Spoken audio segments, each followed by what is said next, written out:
ایسی چیزیں کی جاتی ہیں۔ اب اس سے سمجھ میں کیا آیا؟ اللہ کے رسول صلی اللہ علیہ وسلم نے کاٹنے کا حکم دیا، مطلب کیا ہے؟ یہ حرام ہے۔ کیا سمجھ میں آیا اس سے؟ یہ چیز حرام ہے، چاہے انسان ہو یا کوئی جانور ہو، اس کے گلے میں تعویذ یا اس قسم کی چیزیں لٹکانا جائز نہیں ہے۔ آپ کے پاس گاڑی ہے، سواری ہے، اس میں آپ دیکھیں ہوں گے بسا اوقات کوئی آدمی لٹکا دیتا ہے سامنے نظر بد سے بچنے کے لیے۔ کئی بار قریوں وغیرہ میں آپ جائیں، چھوٹے چھوٹے جو گاؤں ہوتے ہیں، جیسے دہلیز ہوتی ہے وہاں نال لگائی جاتی ہے، گھوڑے کی، گدھے کی نال، آپ دیکھے ہوں گے۔ یہ سب نظر بد سے اس سے بچنے کے لیے ہوتا ہی ہے، مصیبتیں داخل نہیں ہوتی، ایسا ان لوگوں کا عقیدہ ہے۔ تو یہ ساری چیزیں آدمی کو کہاں لے جاتی ہیں؟ شرک تک لے جاتی ہیں، یہ ساری چیزیں آدمی کو شرک لے جاتی ہیں۔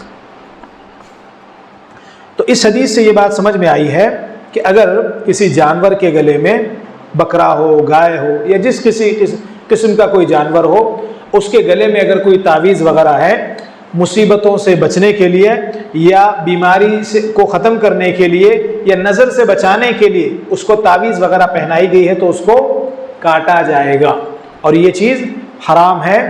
اگر آدمی اس کو، یہ تعویذ کے تعلق سے یہ عقیدہ رکھے کہ فی نفسہ ہی یہ تعویذ ہی آدمی کو یا اس جانور کو شفا دیتی ہے، تو پھر آدمی شرک اکبر کا مرتکب ہے۔ اس تعویذ کو اگر سبب آدمی سمجھتا ہے تو شرک اصغر ہے، یہ چھوٹا، اس کو سبب سمجھ رہا ہے۔ اللہ تعالیٰ نے اس کو سبب بتایا؟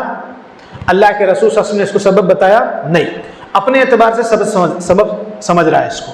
جس چیز کو اللہ تعالیٰ نے، اللہ کے رسول صلی اللہ علیہ وسلم نے، شریعت نے، اسلام نے جس کو سبب نہیں بتایا، اس کو اپنے اعتبار سے آدمی سبب بناتا ہے، یہ شرک اصغر، چھوٹا شرک۔ اور اگر تعویذ آدمی پہن لیا ہے یا کسی جانور کے گلے میں ڈال کر کے یہ عقیدہ آدمی رکھ رہا ہے کہ یہ جو جانور ہے یا یہ جو بچہ ہے، اس کو سارا کا سارا نقصان یا نفع یہ تعویذ ہی دے گی، اب یہ کون سا شرک ہو رہا ہے؟ یہ شرک اکبر۔ اس کو اللہ معاف کریں گے، بغیر توبہ کے مرے گا تو ہمیشہ پھر جہنم میں جائے گا۔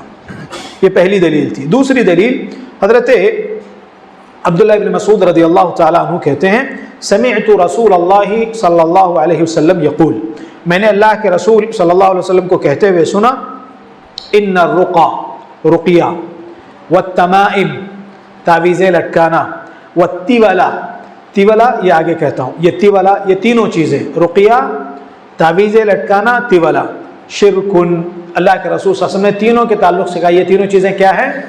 شرک ہیں۔ ابو داؤد اور امام احمد نے اس حدیث کو روایت کیا۔ اب سب سے پہلے دیکھیں آپ، رقیہ، رقیہ آپ کہتے ہیں جیسے آدمی کسی کو کوئی پریشانی ہے، کوئی بھی معاملہ آدمی کا ہو گیا، شرعی اعتبار سے جائز ہے یہ چیز، دلائل ہیں اس کے موجود ہے باقاعدہ۔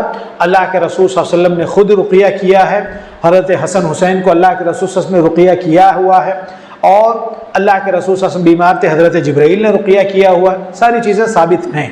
رقیہ طلب کرنا الگ ہے، اور اگر آدمی طلب کرے گا 70,000 جو بغیر حساب کتاب کے جنت میں جاتے ہیں، ان میں سے پھر آدمی نکل جائے گا جو رقیہ طلب کرے۔ اپنے اعتبار سے آدمی کر لے، اپنے آپ پر، بلکہ بعض علماء کہتے ہیں سب سے بہترین چیز یہی ہے، اگر کسی کو کوئی پریشانی ہے اپنے آپ پر آدمی دم کر لے، اپنے آپ پر آدمی کرے، دعائیں جو بتائی گئی ہیں وہ آدمی پڑھ لے، صبح شام کے اذکار آدمی کرے، اور خود اپنے آپ پر آدمی دم کرے، سب سے بہتر چیز ہے یہ، سب سے بہتر چیز۔